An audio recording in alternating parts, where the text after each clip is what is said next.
આજે તો શિવજીના એક એવા મંદિરના દર્શન કરી લીધા કે જે મંદિરની આજુબાજુ માણસો નહીં પરંતુ ભૂતો વાસ કરે છે. જય શ્રીરામ દોસ્તો, હું છું સુરતથી સુરતવાલા વ્લોગ્સ નિમેશ અને સ્વાગત છે તમારું આજના મારા નવા મિની વ્લોગમાં. દોસ્તો, આ મંદિર વિશે મેં ઘણા દિવસથી સાંભળતો હતો પણ આજે તો નક્કી કરી નાખ્યું કે આજે ભગવાન શિવજીના આ મંદિરના દર્શન કરવા જ છે. સો ફાઇનલી દોસ્તો આપણે પહોંચી ગયા છે આપણા ડેસ્ટિનેશન પર.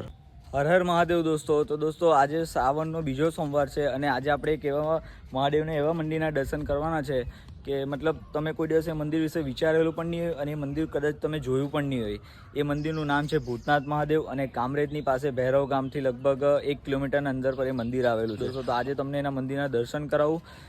વિડીયોમાં એન્ડ સુધી જરૂર બન્યા રહેજો. મંદિર પાસે પહોંચતાની સાથે પહેલા 2 ઘડીક તો હું વિચારમાં પડી ગયો કે આ એ જ મંદિર છે જેના વિશે હું ઘણા સમયથી સાંભળતો હતો. આ જુઓ દોસ્તો, તમે પણ શિવજીના અદ્ભુત મંદિરને એકવાર જોઈ લો. તો ચાલો દોસ્તો, હવે તમે પણ મારી સાથે અહીંયા સુધી આવી જ ગયા છો તો તમે પણ મંદિરના ગર્ભગૃહમાં સ્થિત ભૂતનાથ મહાદેવના અદ્ભુત શિવલિંગના દર્શન કરી લો. દોસ્તો, આ શિવલિંગ આજથી હજારો વર્ષો જૂનું છે અને સ્વયંભૂ માનવામાં આવે છે અને આ મંદિરનું નિર્માણ આજથી ઘણા વર્ષો પહેલા એક અઘોરી બાવાએ કરેલું હતું. દોસ્તો, ભૂતનાથ મહાદેવના આ મંદિરનું નિર્માણ તમને કંઈક અલગ જ જોવા મળશે. મંદિરના ગર્ભગૃહમાંથી વિશાળકાય પીપળાનું ઝાડ જે રીતે બન્યું છે જેના કારણે આ મંદિર બધા શિવ મંદિરોમાંથી અલગ છે. શિવજીના આ મંદિરનો ઉલ્લેખ તાપી પુરાણમાં પણ કરવામાં આવ્યો છે અને એવું પણ કહેવાય છે કે આ શિવલિંગની સાથે સાથે અન્ય બીજા 4 શિવલિંગ સ્વયંભૂ નીકળેલા છે. તો દોસ્તો, વિડીયો અહીં જ પૂરો કરીએ અને કમેન્ટમાં હર હર મહાદેવ જરૂર લખજો અને દોસ્તો બીજા 4 શિવલિંગોના દર્શન કરવા માટે પાર્ટ 2 જરૂર જોજો. Thank you.